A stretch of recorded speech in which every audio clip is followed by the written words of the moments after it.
Rac, bine ai venit și mă bucur să te am aici alături de mine.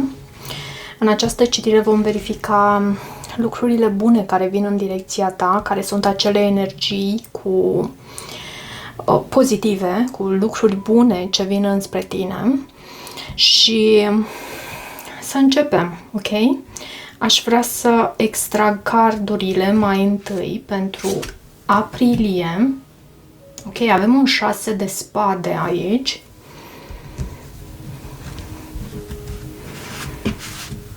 Mai 6 de monede, 6-6 poate fi important pentru tine, Rac. Și iunie, 3-ul de bâte. Sunt energii foarte bune aici. Toate trei cărțile sunt arcane minore și văd și Hierofantul, care vorbește despre educație. Pentru unii dintre voi poate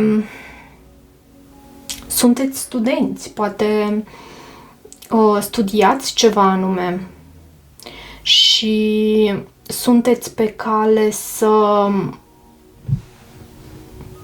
încheiați un anume ciclu, un anume capitol în privința acestui lucru.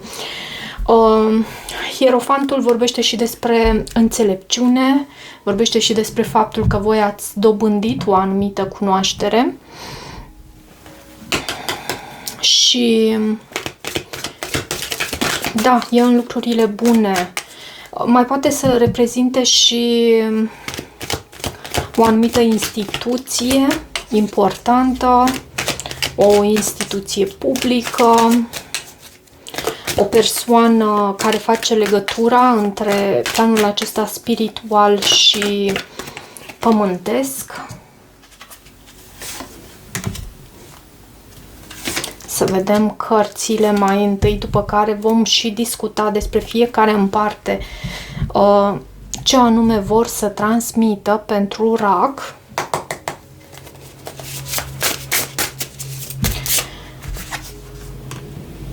Împăratul îl avem aici, în luna aprilie.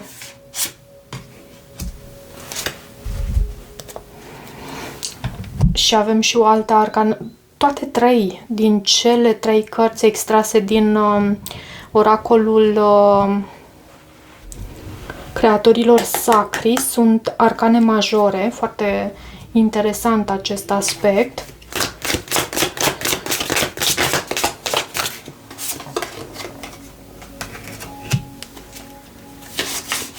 Mai și iunie. Ok.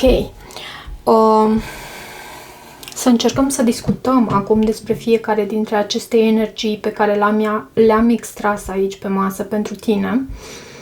În energiile care reprezintă lucrurile bune ce vin în direcția ta în următoarea perioadă, în următoarele 3 luni.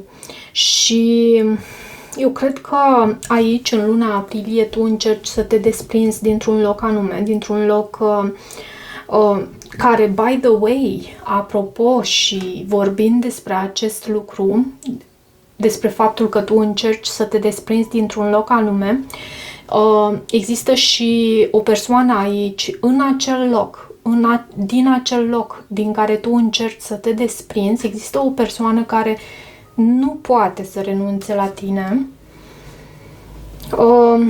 Însă eu cred că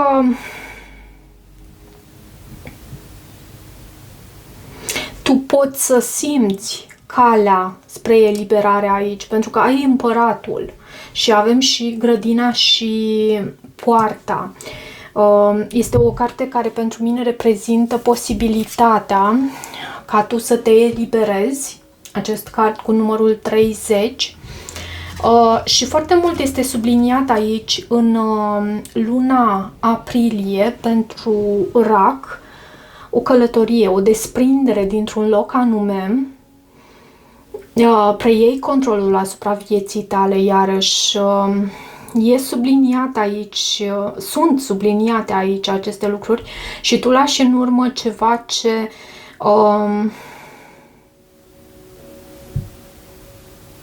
ceva ce nu te împlinea, ceva ce nu era pentru tine, nu era înspre binele tău cel mai înalt. Și oricât de mult ne-am atașa, oricât de mult am iubi sau ne gândim noi că iubim o anumită persoană, apare și acel moment în care este necesar ca noi să avem acea comunicare cu divinitatea în care să îi transmitem: Doamne, înlătură Tu tot ceea ce nu este spre binele meu cel mai înalt. Înlătură Tu din calea mea și mergi cu acea cupă goală pentru a fi umplută de către Divin. Lasă Divinul să dețină controlul aici, în viața ta. Ok, asta pentru luna aprilie și foarte interesant că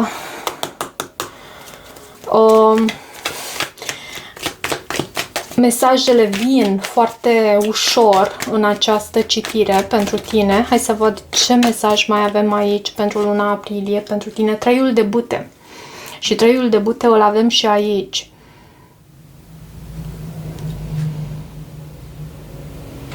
Trăiul de bâte poate să denote o așteptare, poate să vorbească despre această persoană care nu reușește să se desprindă de tine, de energia ta.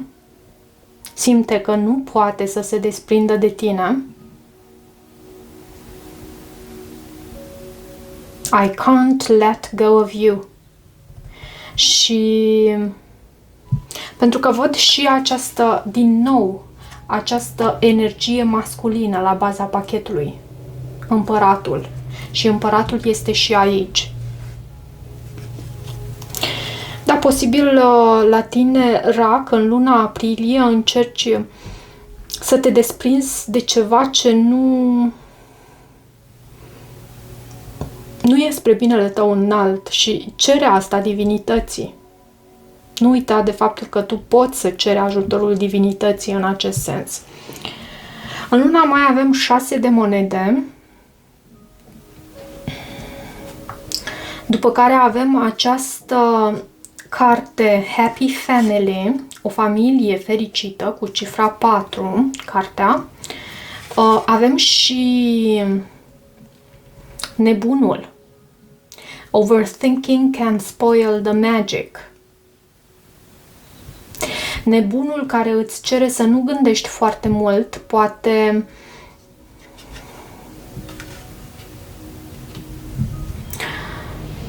e aici ceva ce îți cere ca tu să acționezi în legătură cu o familie fericită și această familie fericită anunță și faptul că există armonie în luna mai pentru tine.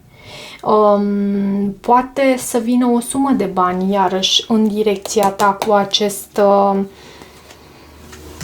cu acest card 6 de monede.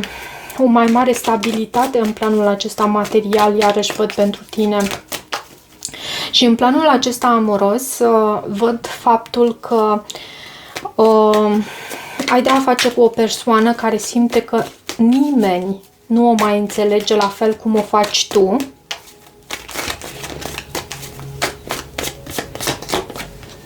Nouă de spade. Anumite griji în legătură cu acest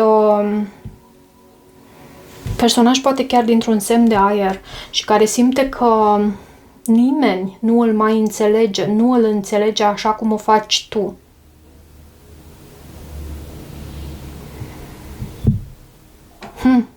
Și această persoană, să știi că își dorește reciprocitatea aici cu tine. Poate să aibă și leu pe harta natală sau gemeni, balanță, vărsător. Foarte mult aer văd aici și, într-adevăr, și peștii sunt reprezentați iarăși.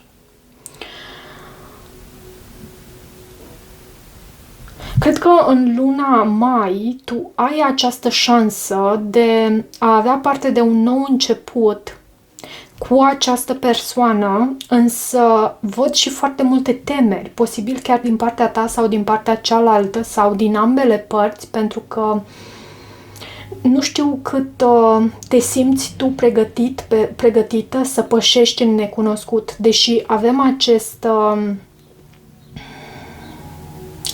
nebun aici, avem și mesajul overthinking,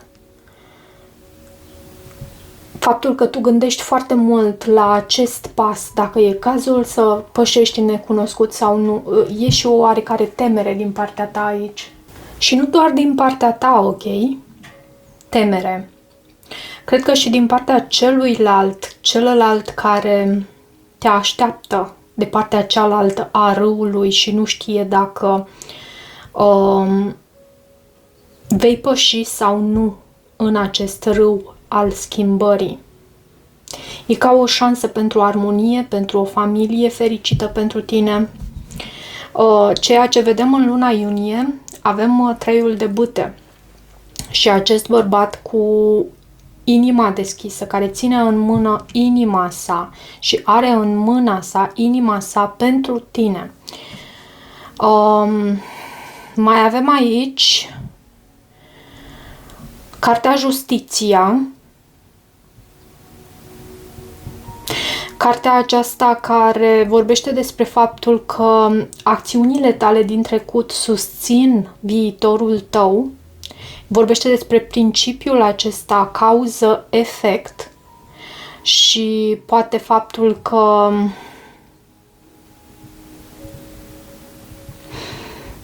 tu, și nu am să le numesc repercursiuni, tu trăiești aceste efecte ale acțiunilor tale din trecut în momentul de față aici și văd o așteptare. Ce este cu aceste carduri aici? Ce este cu aceste carduri? Regina de spade. Regina de spade e ușor tăioasă prin cuvântul pe care îl folosește. E o persoană independentă, comunică foarte bine și poate să fie și foarte funny, foarte amuzantă în același timp, dar până în momentul în care tu i-ai încălcat granița și odată ce ai făcut acest lucru, deja lucrurile, dinamica, raportul de forțe se schimbă, își arată și nu am să spun adevărata față, cât își arată, această persoană arată faptul că poate să își facă granițele respectate aici. Cred că te reprezintă pe tine această regină de spade. Și mai văd și mesajul din partea acestei persoane. Why do I feel this way? De ce simt aceste lucruri? De ce simt aceste lucruri pentru tine? De ce simt astfel pentru tine? Cu acest bărbat care ține în mână o inimă, eu cred că această persoană are inima larg deschisă pentru tine. Te mai poate reprezenta și pe tine această energie masculină, pentru că este o energie de apă. Inima stă pentru sentimente și sentimentele sunt reprezentate de elementul apă.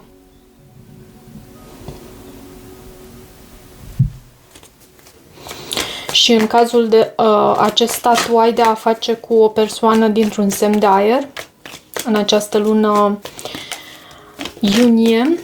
Și să știi că acest 3 de bâte este și un card al expansiunii. Este un card care poate să aducă succes, dar succesul este garantat atât timp cât tu reușești să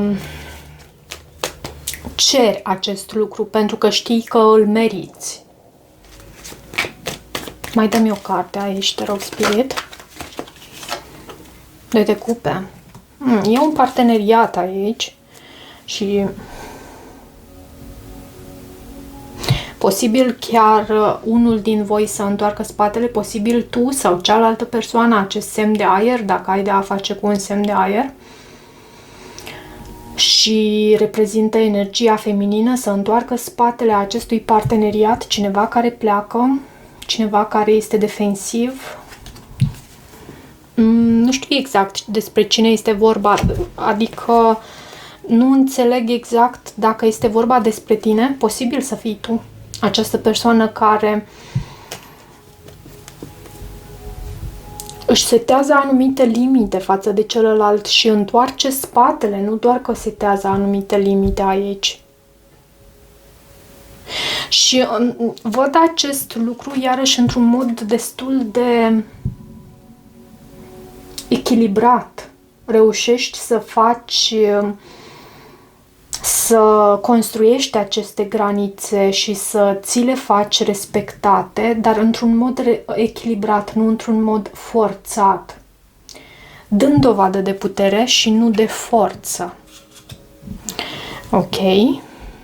Cam atât pentru această citire, dragilor. Dacă rezonați cu acest mesaj, nu uitați să vă abonați canalului, să mai treceți pe aici, să-mi lăsați o apreciere și un comentariu. Eu vă mulțumesc, vă iubesc, vă apreciez, vă îmbrățișez și toate bune!